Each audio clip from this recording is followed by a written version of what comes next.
To paint a still life, one must first learn how to see critically and draw the subject. Smitty uses the drawing method commonly used by artists, extending the pencil at full arm's length to measure the size and angles of the object. He draws it on vellum paper and uses carbon to transfer it to the painting surface.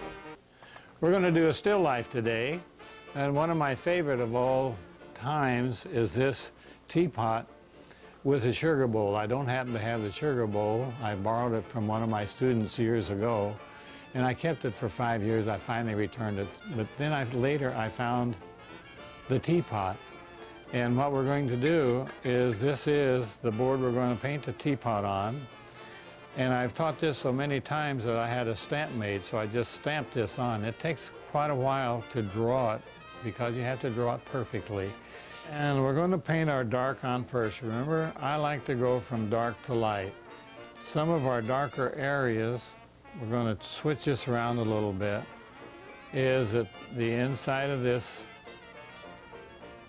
teapot shows dark here and a little dark over here. And we're going to reserve this area for white. We also have half of this little spout dark and half white. Same over here. This one will get dark. And this one will get white. Now that we have those done, we can go back to sort of a normal palette here. And we're going to start over here with white and raw umber to give us a good shade of dark.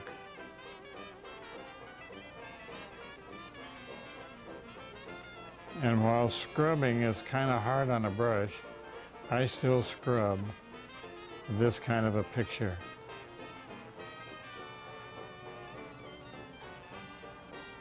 Now we're going to leave a big area here for our white. I'm going to turn this down a little bit so we can make that a very heavy line. And we're going to scrub our shade in again.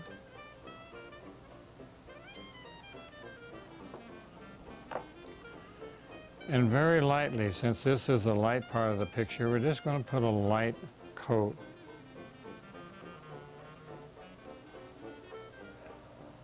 here. The bottom needs to be as dark as that line is there. And we need to shadow our little sugar bowl out this way, so this becomes a shadow.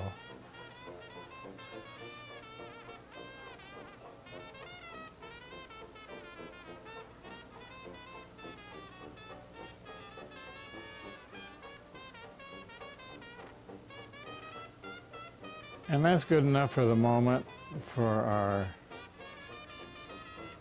sugar bowl. Now we're going to shade about 2/3 underneath our teapot.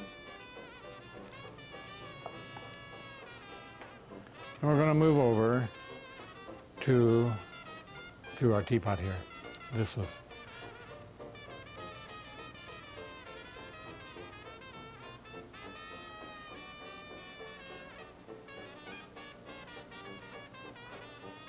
And the teapot, half of this gets shadowed, and half of it is going to be light.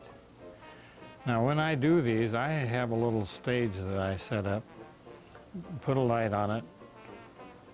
I even put a background color behind it to see what the shadow color is. But in real life, this part shadowed this much with my light. I'm putting this on light enough that my lines show through so I don't lose them when I want to continue my painting later.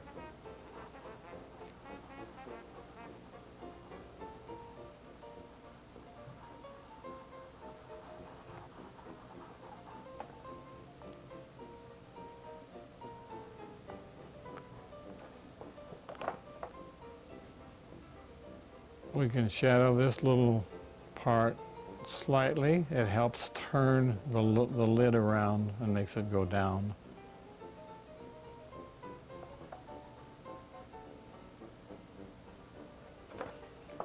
And this half of my lid will be shaded slightly, reserving this half for light.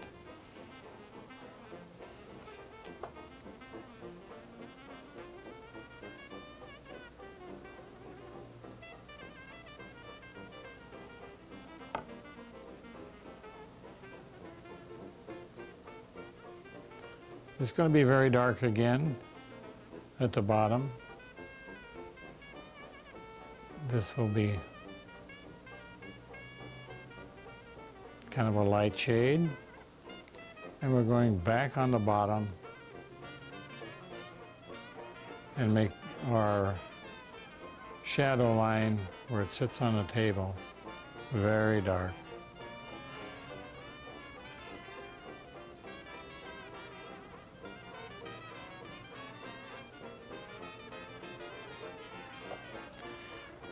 Now we can put it upright again and continue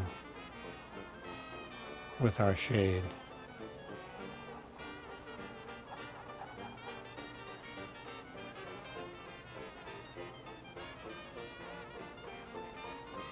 I'm happy to tell you this doesn't have to be perfect because we're going to paint over all of it again.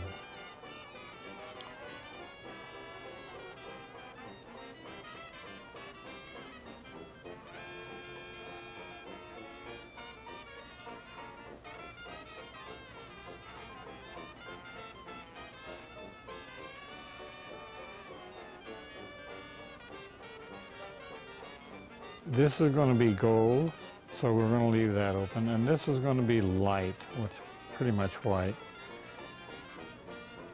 I think we'll make this down here gold too, and we'll reserve that for white. So once you get to there, then I want you to take a little dark, and we're going to go on the dark side of each one of these. Oh, I missed a step. Allow me to go back.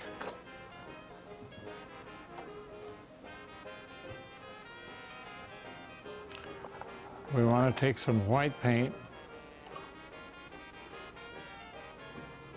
draw a little white in here, a little white here,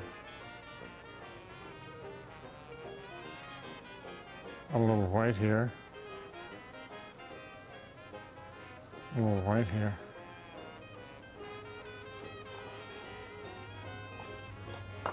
Aren't you glad to see that I make a mistake once in a while? Very common for a painter to make a mistake. But they're easily corrected, so I would not worry about them. I find that when I was learning to paint, if I got frustrated and couldn't do something, I put it away and tried it again in another day. And if it didn't work again, I put it away again, and maybe by the third time, you wondered whatever stopped you. It just goes so quickly and so nicely. So I hope you have the same luck.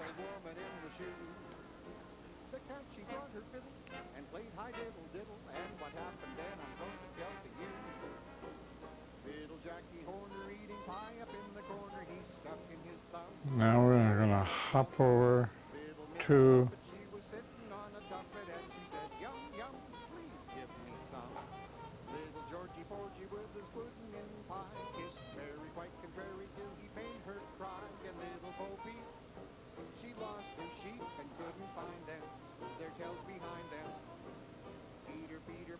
have a real white dot there to give that a little pizzazz.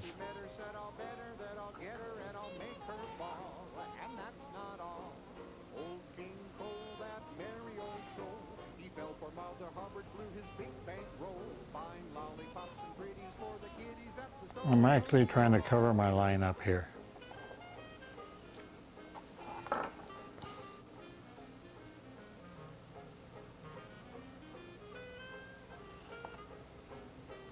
And we're going to put a pile of white here, and we can probably use a little more white up here too.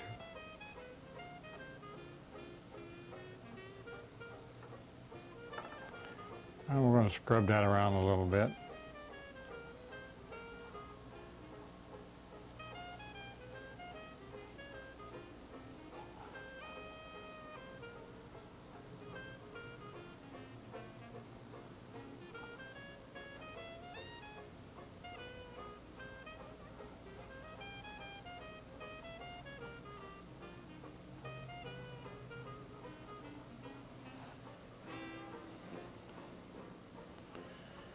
Go out and paint the handle. Just barely paint my line out.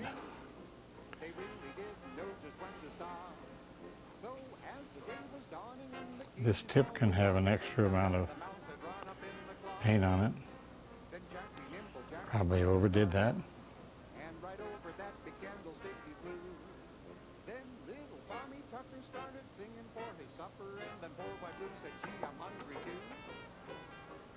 Piper picked a peck of pickling peppers, brought him to the hall, and that's no song. Tommy Tom the piper's son, he stole a pig away, he run to the ball. Ah, that's not all. While he put the kettle on, the tea got cold. They had to eat the porridge that was 9 days old. Then Jack fell down, Jill broke her crown, and spilled the water. She had an otter. 4 and 20 blackbirds were a baking in the pie. They refused to sing anything. Wasn't that an awful way? And that's about how your picture should look if you followed me at this point. Now we're going to take our dark raw burn white again and go behind each one of our little scallop lines.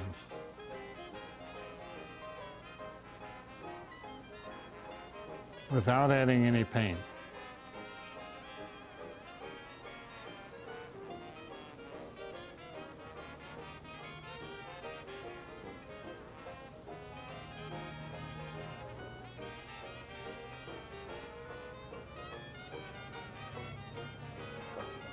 And then we're going to do the same on this. We're going to go underneath this line. Underneath this line,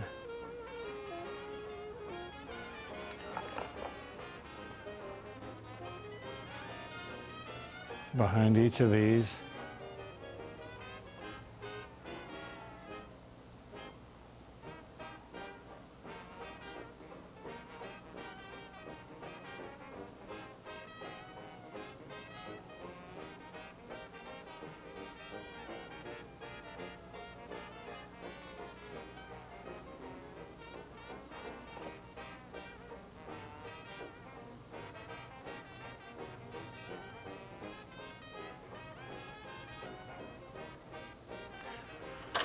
and then take our white brush and do the same thing on the inside. We're going to show a little backlighting here. Later you'll understand that when we have a white tablecloth under here, it will show this dark area with a little light on it. And we're going to follow the inside of each of these lines, now with a little light.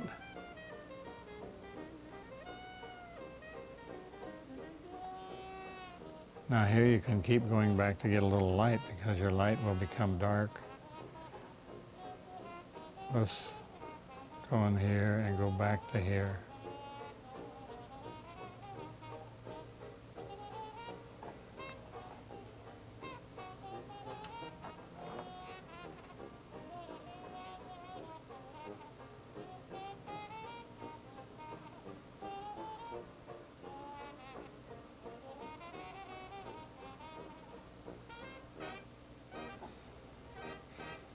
And then let's hop over to the teapot.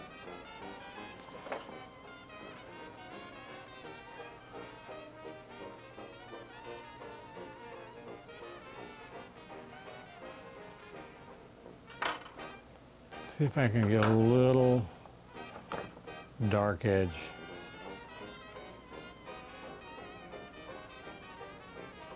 To show that off a little more. Now we're going to take our white again.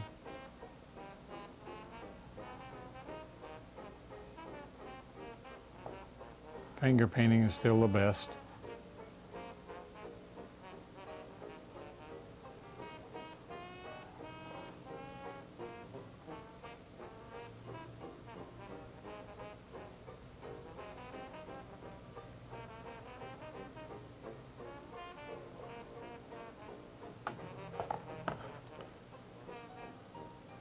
And lighten that slightly, just inside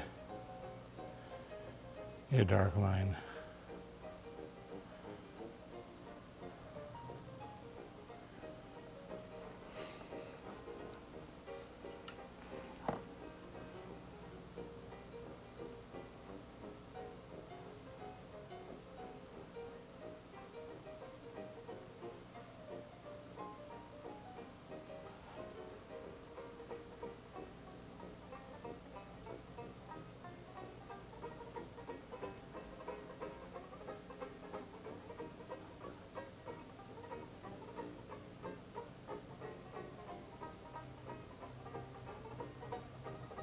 This across here can be especially light because when your light shines on your teapot, you can probably see the bright light shining on it. So we're going to add that on later, but this area can be quite light.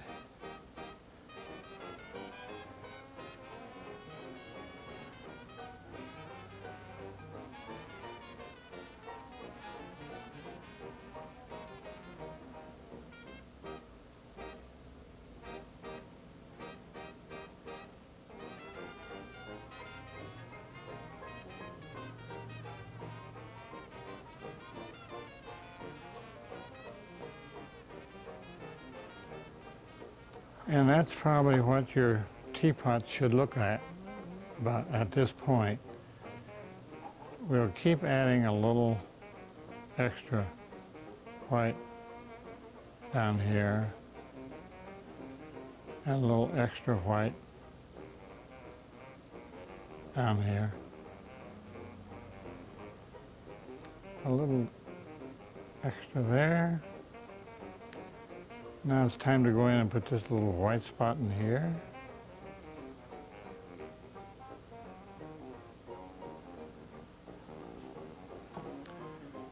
And now I think we'll take a little break and let you catch up with me. And if you put it on pause, and we'll be right back and tell you the next step. Now our next step is we're going to add some especially bright spots. Probably just a pile of paint. That's the lights gleaming on our picture.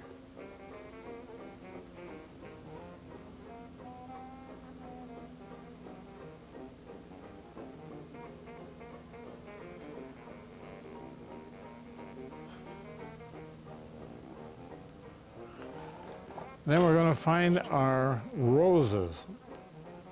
At where all these intersections are, I have a little round dot, and those are the roses that we're going to make with a little bit of quinacridone red and white mixed together.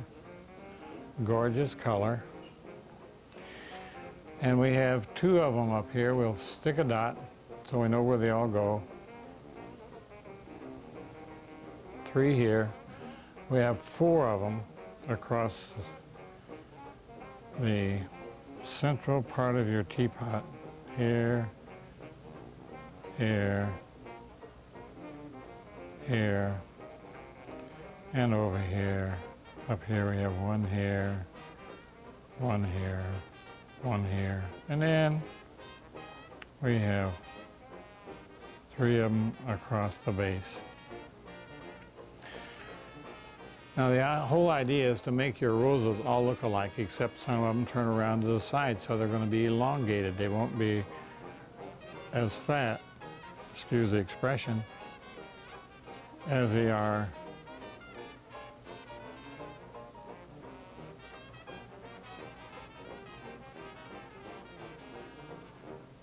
out front.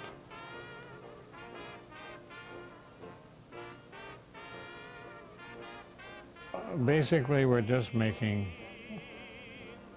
some rose color that doesn't really look like a rose yet. We're going to stick a little white through it in a moment.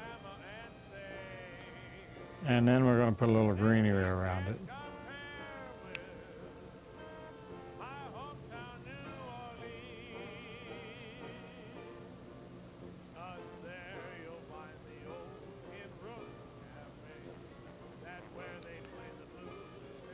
Now if we take a little white and kind of cut our rose off a little bit, it may look a little more like a rose. And if it doesn't, we cry a lot.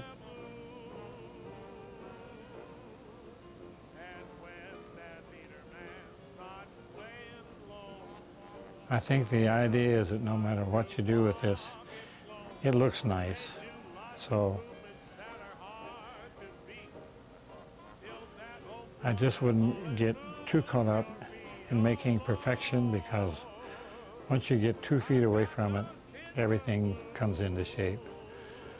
I like to start out with my greens with a little shade of dark. As you know, I like to go work from dark to light. Oh, I lost my head up here. I have a rose here and a rose here, so we're going to stick a little rose color up here.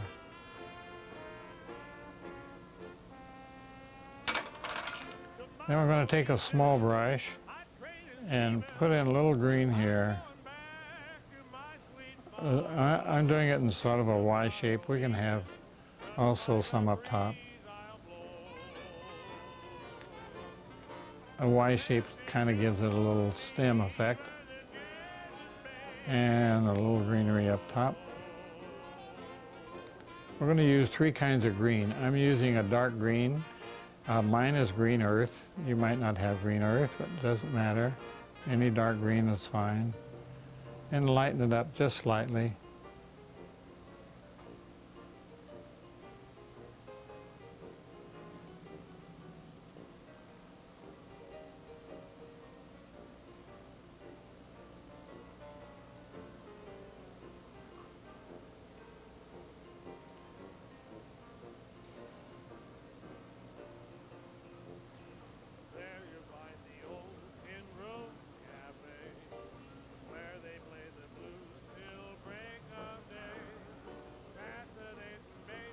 That one's kind of bright, so I'll darken that down a little bit. Better darken it down a little more.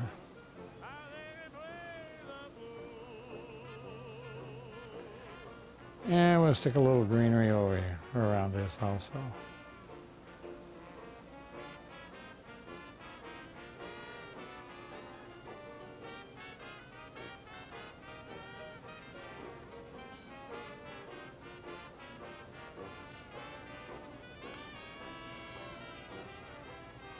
Hop over here and do these.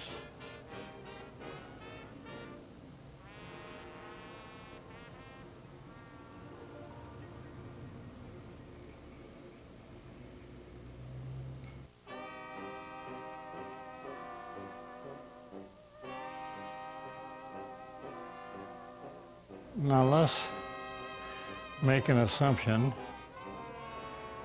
that I goofed here. And if you stick a little light paint, and it distracts from your goof and makes it look good. So we're just going to settle for that. I'm not going to repaint any part of it unless I really make a mistake here of some kind. This happens to be phthalo yellow green, one of my favorite colors. And we're just putting a dot. We have a dot of permanent green light up here. Then we have a little phthalo yellow green showing here. And it kind of brightens up everything, makes it look a little cheerful.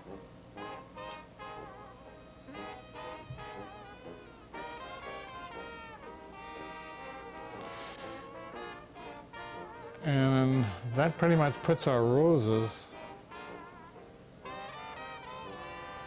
on our sugar bowl and teapot. Now let's let you catch up with me, and we'll start on the next step again. Now I'm getting out a little gold paint, and our cross lines that we see on our sugar bowl here, I'm going to paint those. Now on the dark side, I'm adding a little burnt sienna to redden that a little bit. And start in back here and follow those little lines. Matter of fact, I'm trying to paint them out now because I still see them.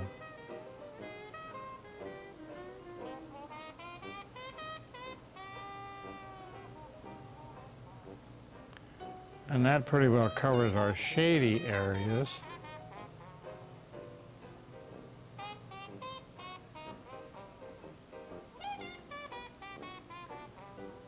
Now, we also have a gold line all the way around the top.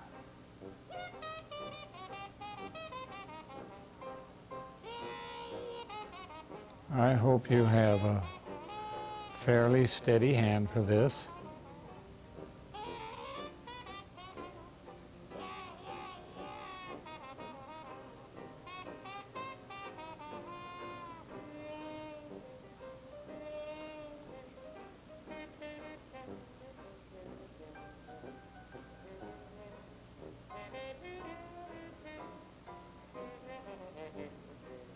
Get my head in.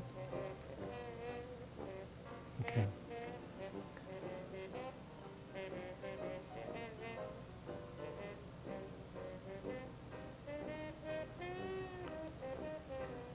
Now while we're on bright gold, we'll make the bright gold stand out here where the light is.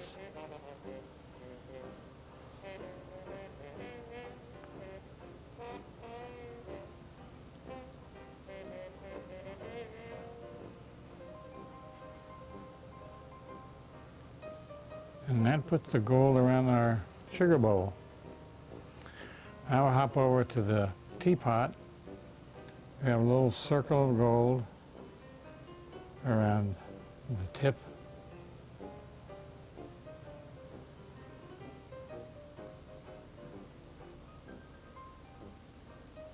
I'm going to just scratch that in a little bit to graduate from white to dark.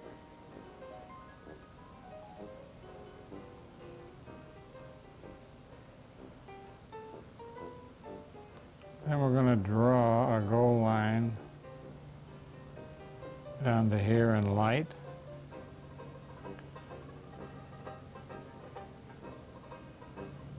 This one will be light down to here.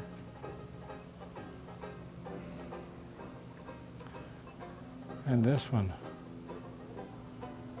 will be light down to here. Then I'm going to go back to some rose gold and put a darker gold back here.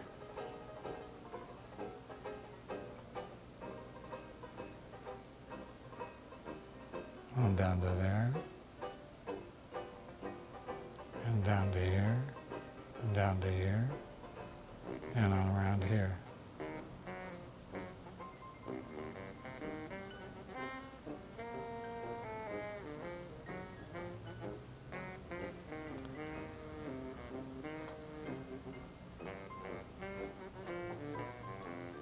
Let's go back over here and continue our dark lines.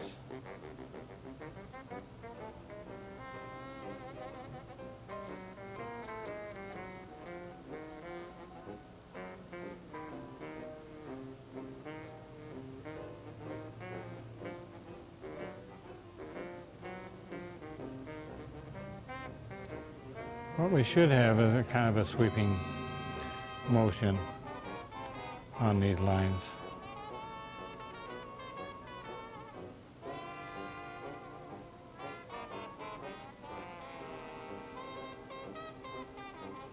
Now we're going to go bright again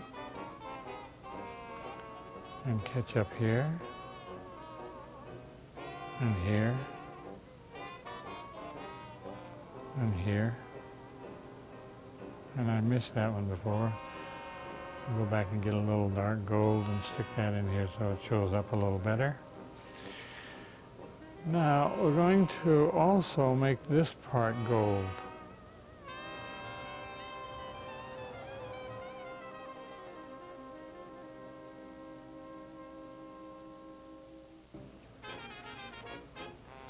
And this half gold, which is not the way the teapot is built. However, I'm taking artistic license and I'm painting it the way I think he should have designed it. Hope you like that idea.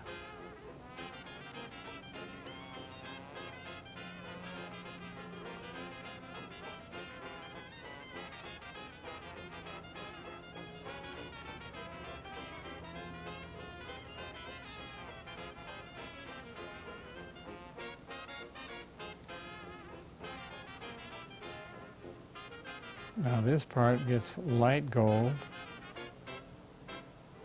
and this line continues right around the middle of the handle.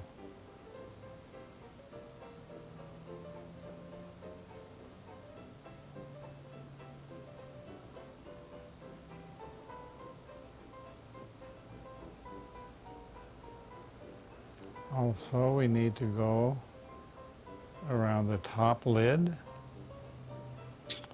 up here.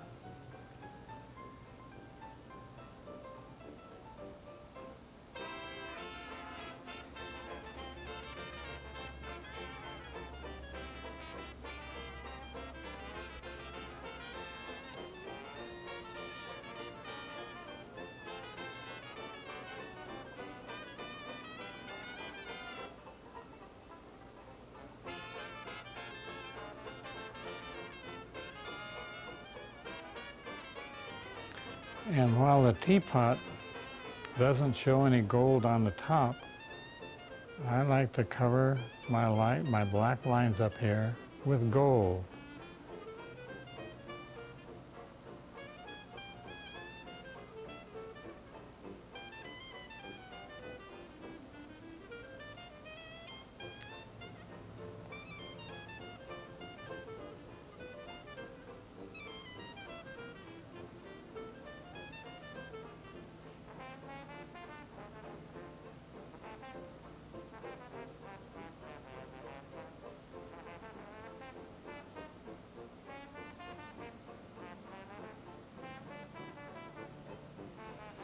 And the top ornament,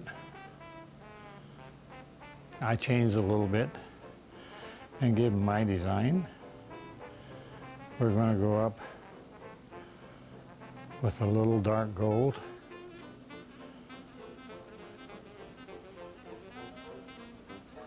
And bring it down to here. And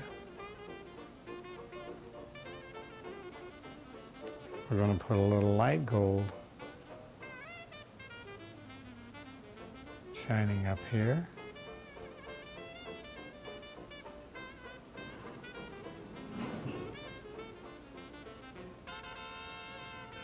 And down here and on down in front.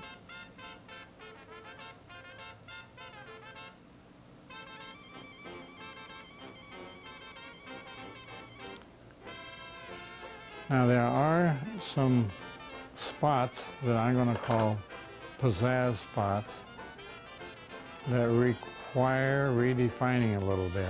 Otherwise it kind of brings this sugar bowl to life. One of them is that we're going to make this area up here very bright, as though our light were shining on it, which it does. We're going to make this part here very light and this part very light. We can draw, even put a little yellow in our white. Yellow is a highlight to white. If we want to make something a little brighter on our white, just add a touch of yellow. And it adds that little touch of light to it. We can go over here and give that another touch. We can go over here and give this one another touch. And another touch here.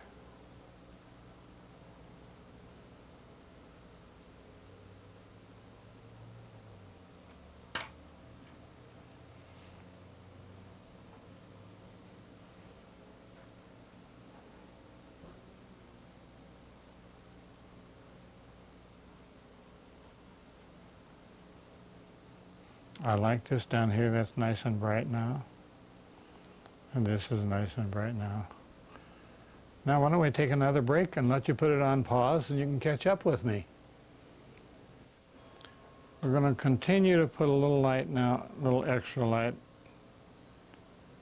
over on our sugar bowl.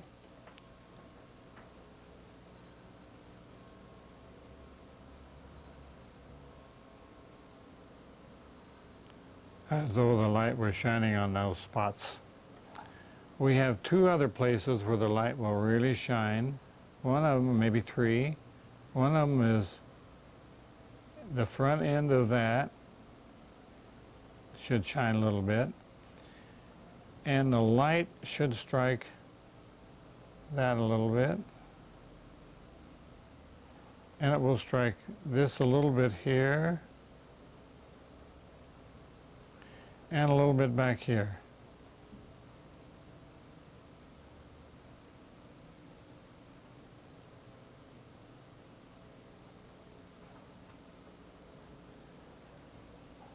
And now I think we'll go back a little bit. We're going to paint our tabletop while in reality, the tabletop didn't show back here. I put a little back there anyway because I like to show a little contrast between our dark background and our table. And this table here is a shadow of this, and it will come around about like that.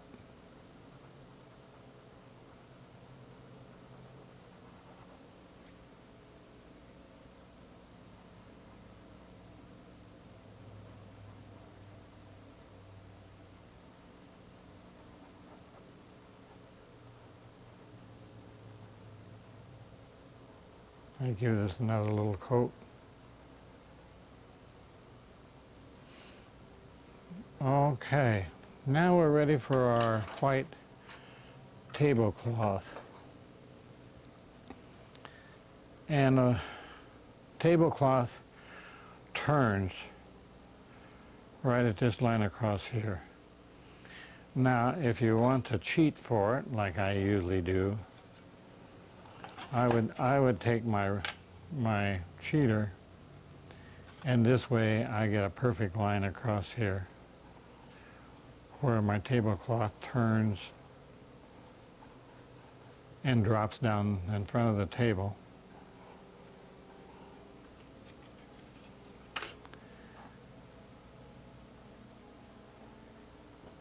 Then this line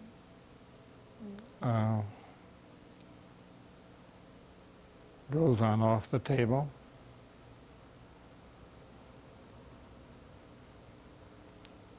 just a continuation of that mark.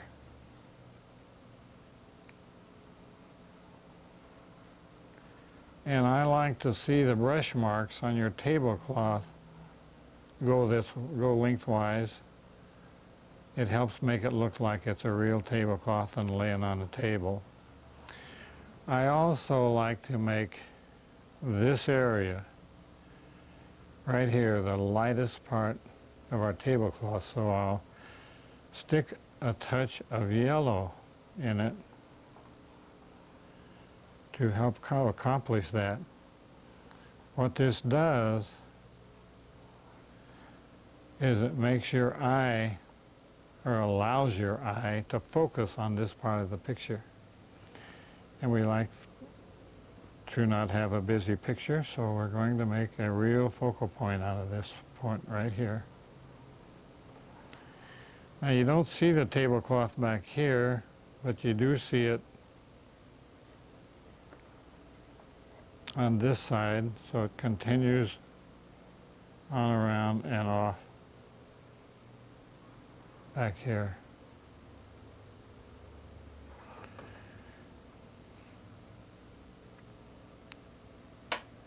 Now when we fold our tabletop down, we're going to show some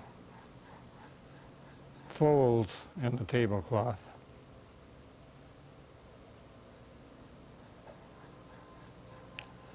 And I do it with a bunch of A-frames. I'm going to call that.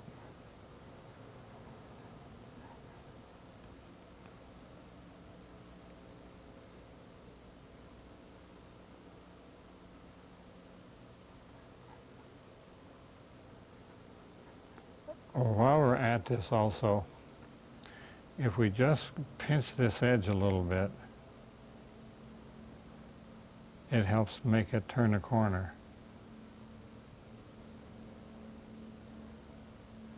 Now I'm going to change my tactics a little bit here and have you paint your A-frames in white.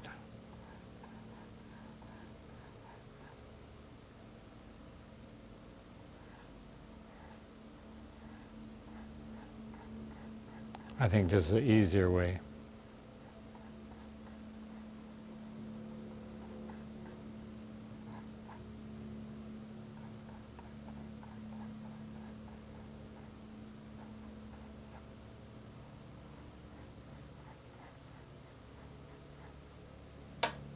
Now let's go back and paint in between those and fuzz out the edges.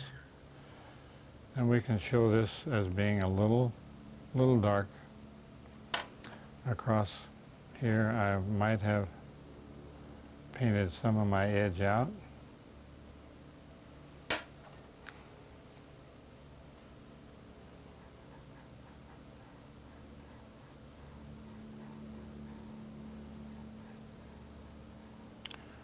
And we can fudge the edge, just fuzz it.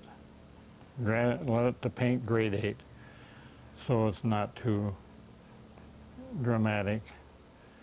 And while this is where our tablecloth ends, we're just going to paint this on down and not worry about it. We'll worry about it when we put our background. We'll cut that off at the right spot.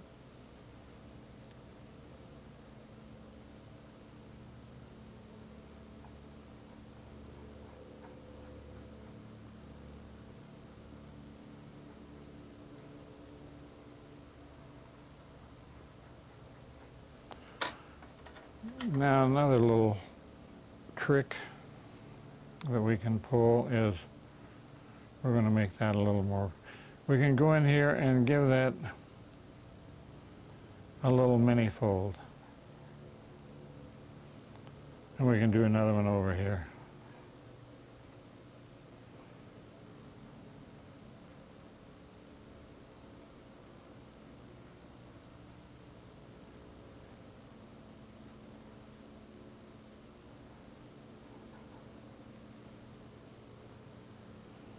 And I think we'll just stop that with that. Now, we want to have a wooden table. So we're going to take a little raw umber, just raw umber. That'll give it a kind of a walnut idea and color that. And the top can be a little lighter.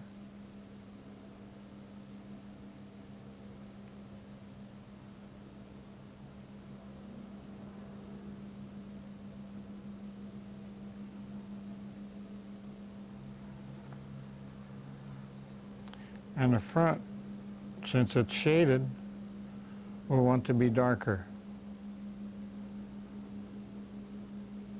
And this goes off as walnut tablecloth, or a walnut table. We're going to start here with a little more dark and come down here.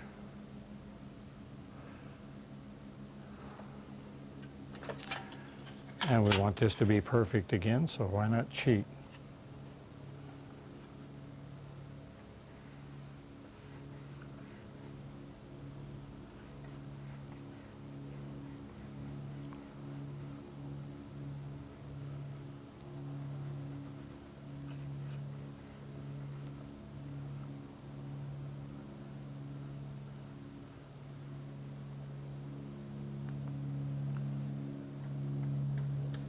And I'm doing this with just pure raw umber.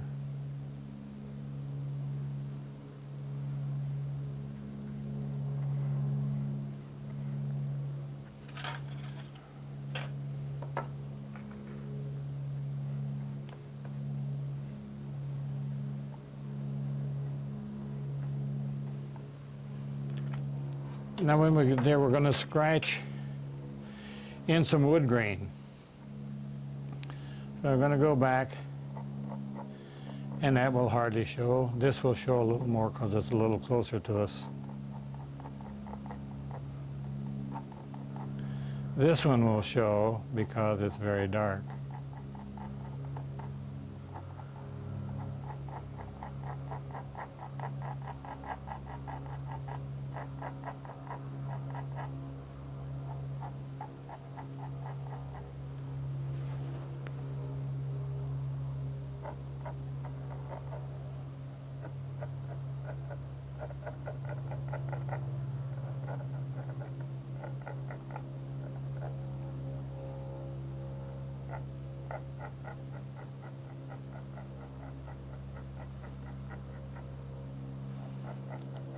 I'm making a little S out of this.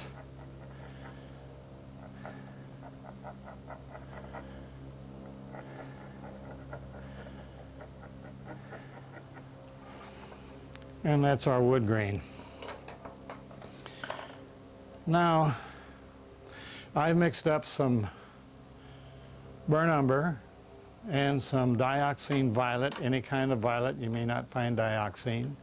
Some of these pigments are rather new pigments, and we're going to paint the background in, and there's some areas that are more difficult to get into, so I'm going to show you what they are. Here's the toughest, here's the second toughest. From that point on, we just go right around and finish our picture.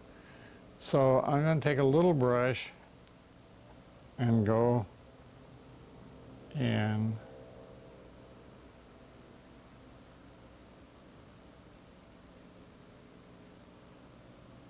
and paint that.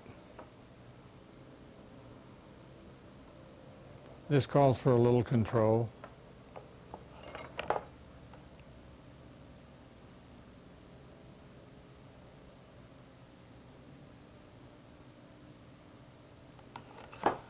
And I do another little thing. When I'm running a color up like this, I run it on up a little bit. It really sets that off a little better than not doing anything with it. And I got an extra little piece of paint here that I'll just scoop up. Then we'll go over here. There are a few little things over here that are special, and that is that this seam where this is fastened onto here requires dark. This seam requires dark. So I'm using my same background color for those. This little seam down here requires dark.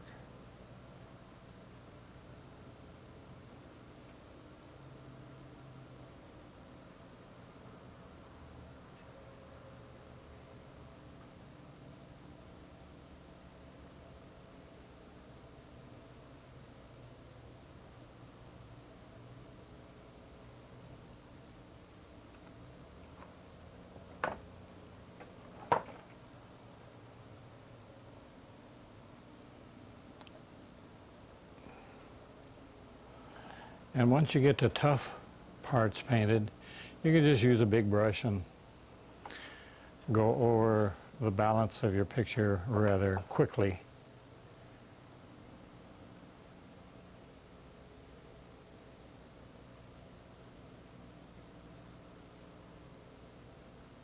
See, I really made a goof there. So we have to scoop up a little paint again.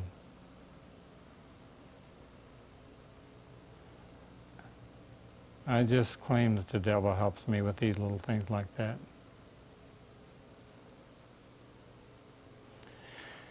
And I could use without his help, but nonetheless.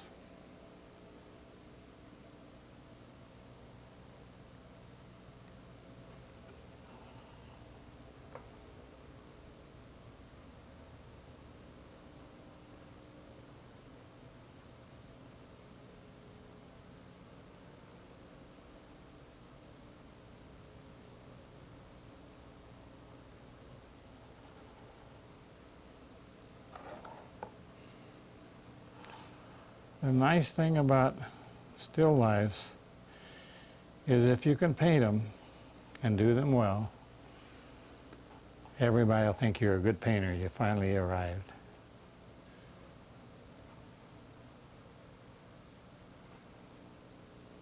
And when I was invited to do a book on, this is called trompe-l'oeil, means, French word means to fool the eye. It's really realistic still lives. And Walter died before I got the book done, so the book never got published. I was sorry to say. He was a wonderful man. But when he died, no one was able to save his company.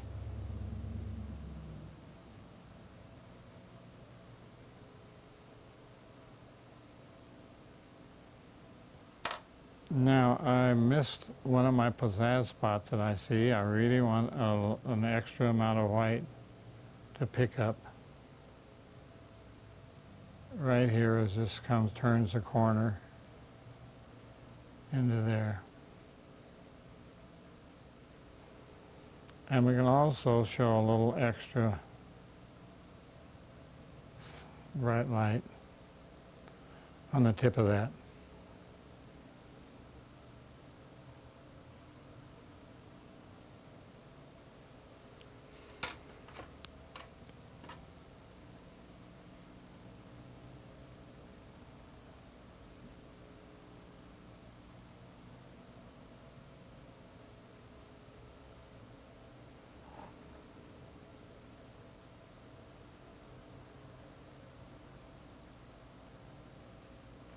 What I was going to say before is that I built a stage for my still lives. I painted all my still lives from real objects like you're seeing here.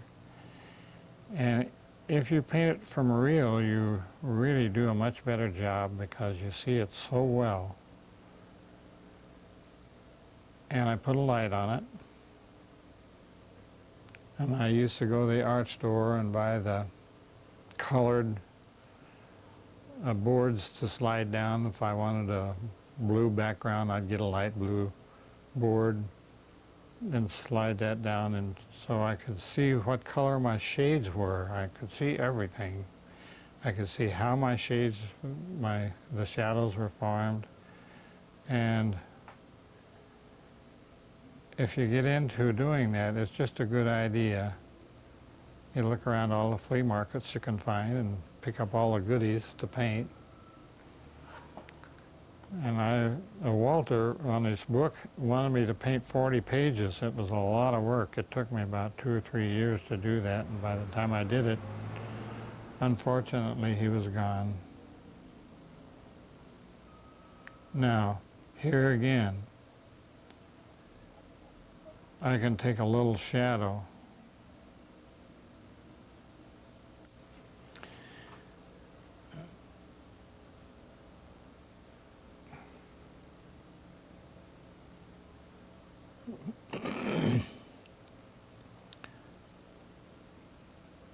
Once we get all the tough parts done, the rest goes rather quickly. And I have a tendency sometimes to forget some parts. One of them is a shadow underneath our tablecloth, so I better go down and put that shadow in before I forget it. And I do that just by running a little shadow line down here, a little shadow line down here. And while I do, I cup that a little bit so it makes that tablecloth take shape. Sometimes I get so caught up with what I'm doing that I forget to do this. And it shows through our tablecloth, so it's kind of important. We're going to circle that again a little bit and go down. Okay, we'll get down to this later. To continue on with our tough parts,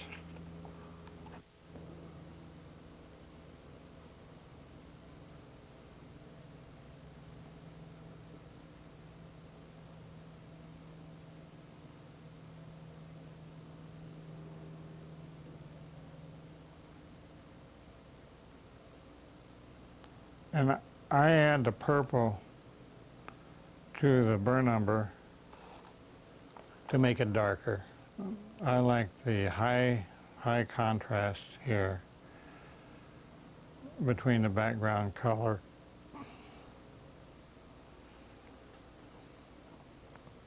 and the teapot.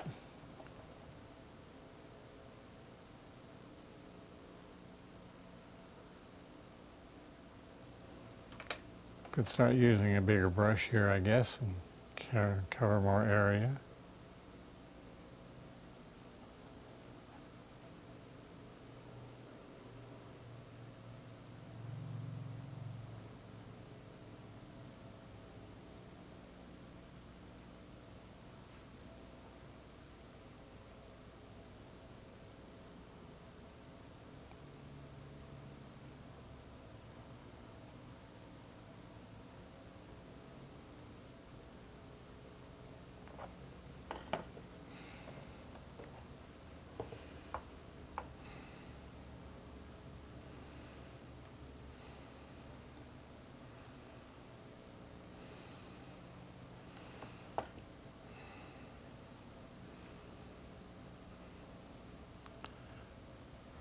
I do all this in this order so I still have a place to put my hands to hold it.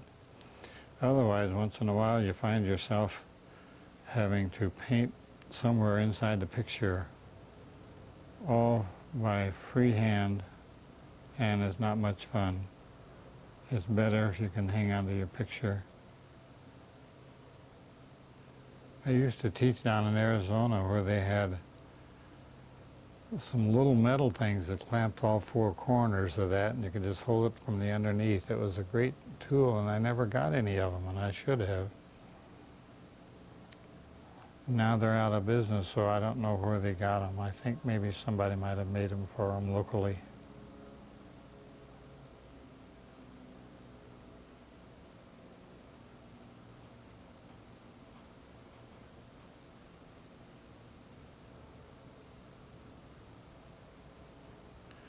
Here again is where one of these areas that I like to go ahead and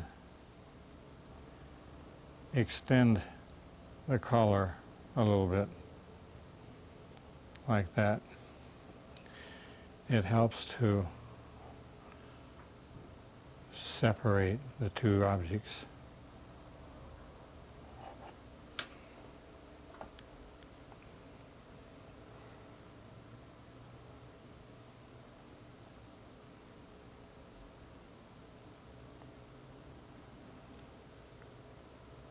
Masonite is a good surface to do this painting on.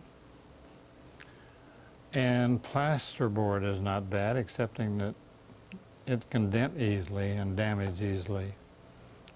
But if I use masonite, and even on here, I give it a coat of light gray paint, because they seem to come out a little better if you paint them on gray than they do on white, although I've seen both and I can hardly tell the difference.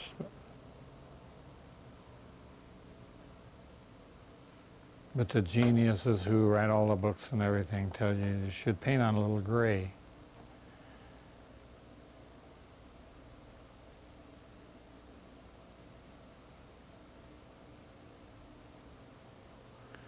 Now, if my tablecloth isn't perfect out here, I just give that a label. I call that the artist's tolerance. So you don't have to make everything perfect to make it look good. You just have to make it good enough that nobody will notice.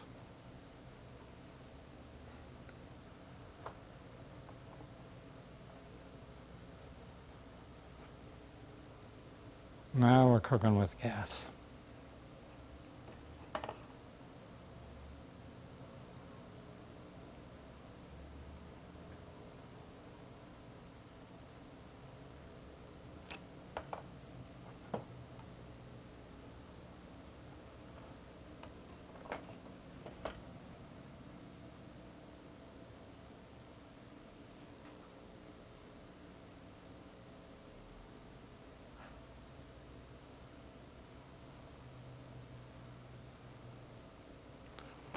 Would you believe we forgot to put music on this? We have a little Dixieland music for you to listen to.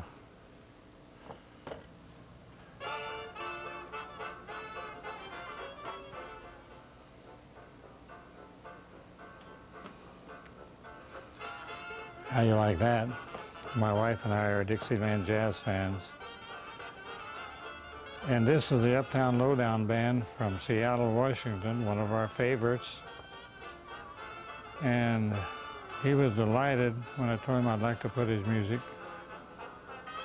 on my videos while I'm painting. So there you go.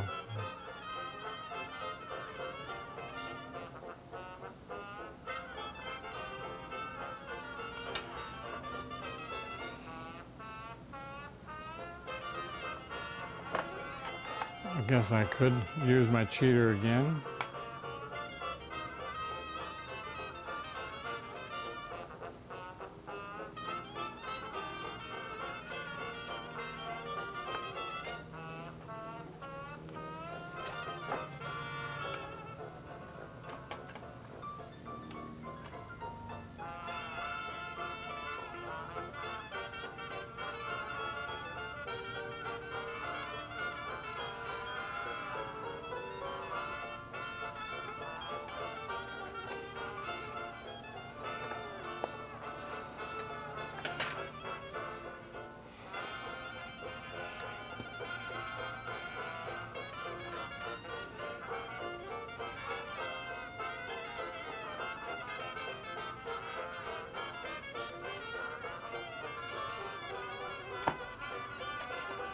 No, I can't pick it up anymore. It's all going to be wet.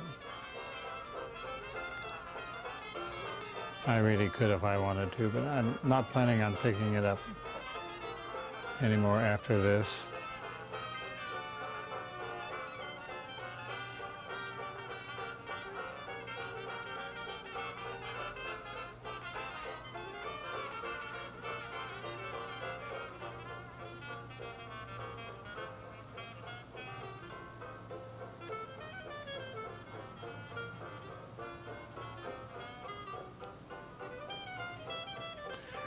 Now we're going to put a lace tablecloth on our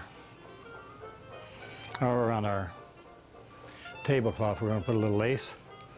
We're going to make a little cone out of vellum engineering drawing paper because it's tough. Parchment paper is okay, but you need a kind of a tough paper. And we're going to take a little palette knife and load up a little paint on the knife. That's ample paint to do a tablecloth. Going to put it in there.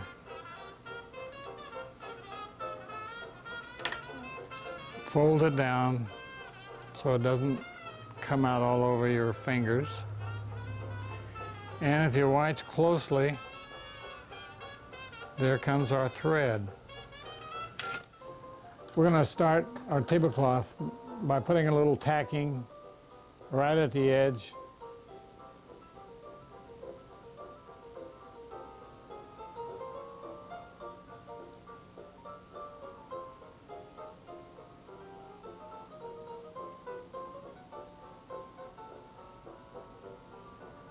And you can tell I'm not necessarily a good seamstress because I miss a lot of places here.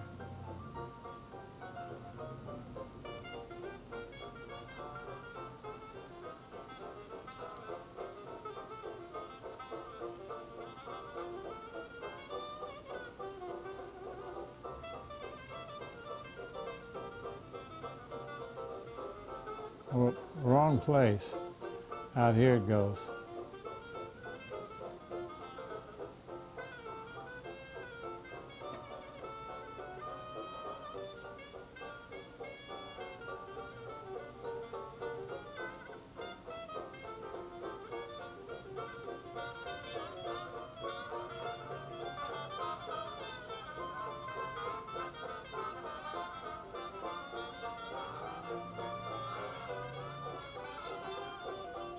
Now I'm going to do a double row out here.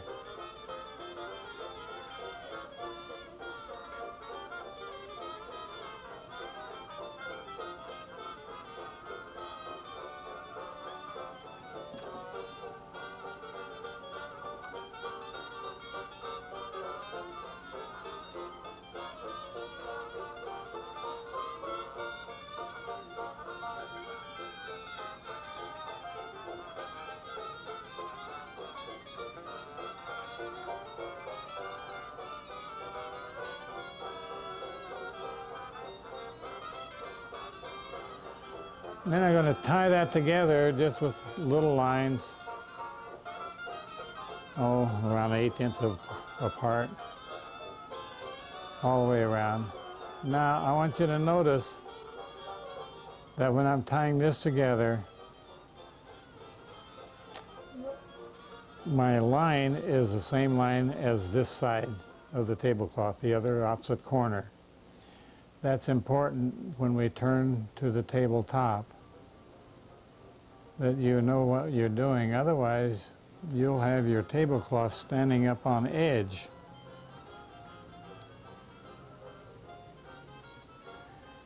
I guess I could have sewn this on a little better here, so we'll go back and retouch that a little bit.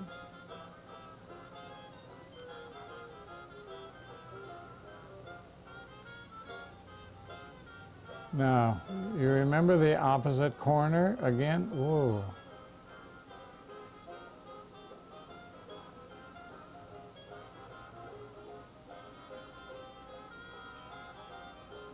See how easy it is to repair a tablecloth?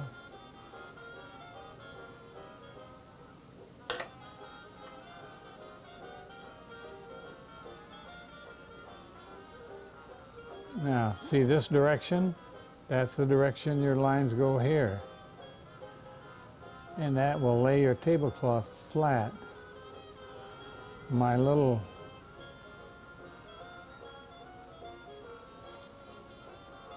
cone is not working too well. Whoa.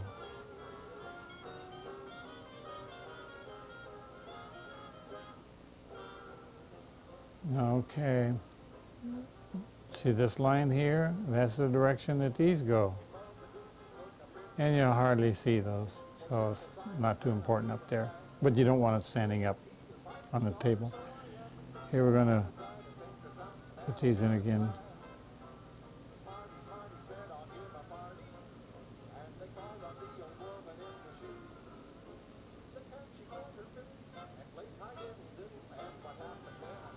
Now, see this line? That's the direction that these go. Now that makes it look like it's gone up and turned level. Now we're going to make a design that comes down and back in. And we're going to make that fairly heavy. We want that to show off.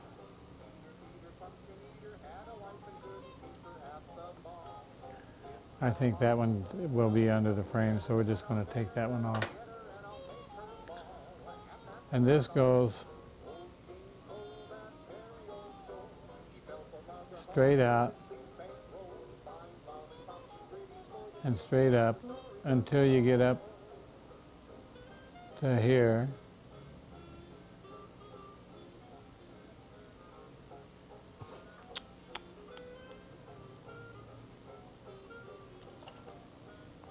I'm glad you see me making a mistake or two, so when you make one, you won't feel so bad.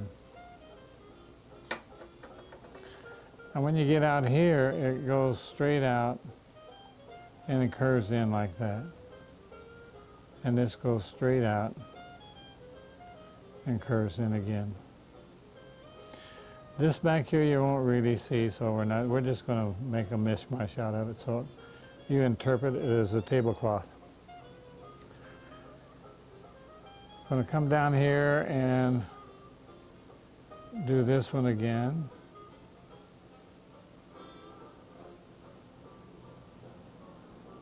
I do this in pieces so you don't get mixed up.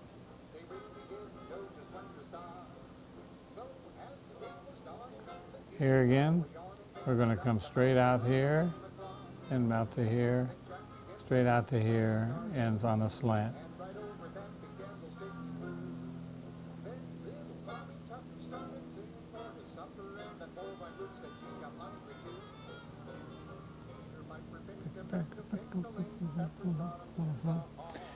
Now we're going to connect this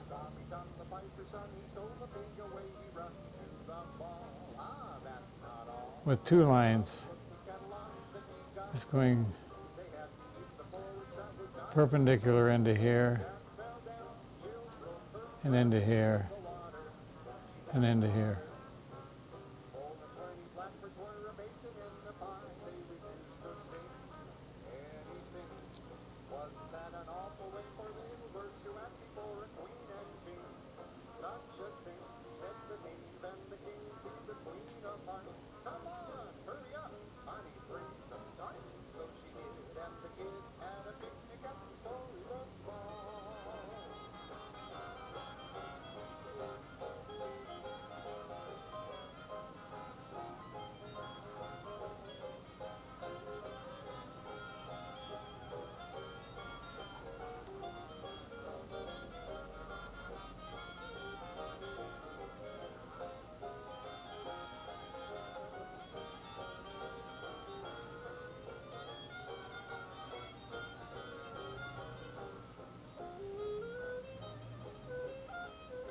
This will hardly show. The next step we're going to do is we're going to connect all of these points with an oval top.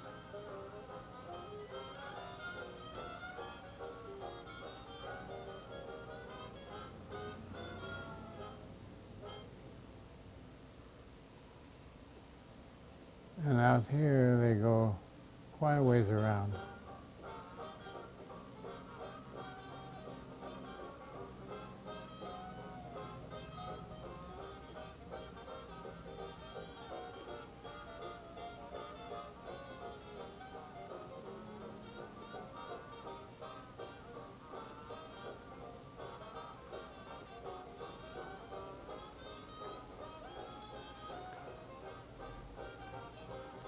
Then we're going to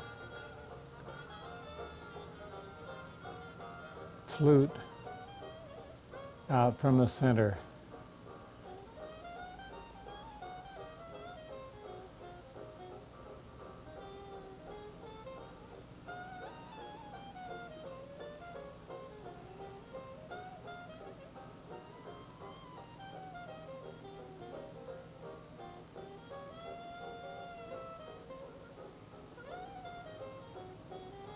This is just one pattern.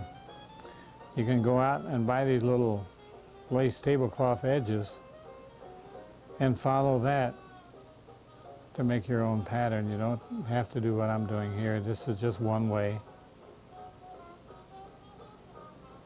It's a pattern that I happen to like.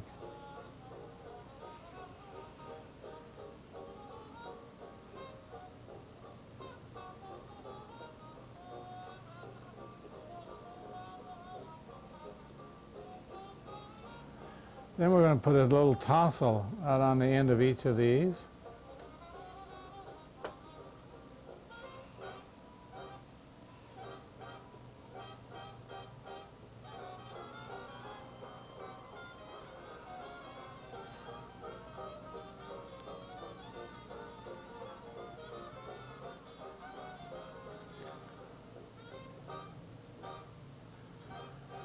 Now, as crude as it seems, it will make a good looking tablecloth. But that concludes our picture. I can sign it, and I sign it backwards because of the camera angle. We're shooting this in a mirror, and everything looks backwards, looks like I'm left-handed.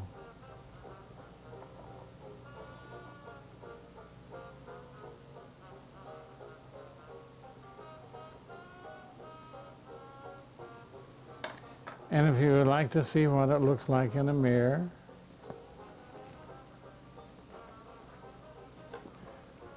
and in the frame, we'll lower the camera down to where you get a nice view.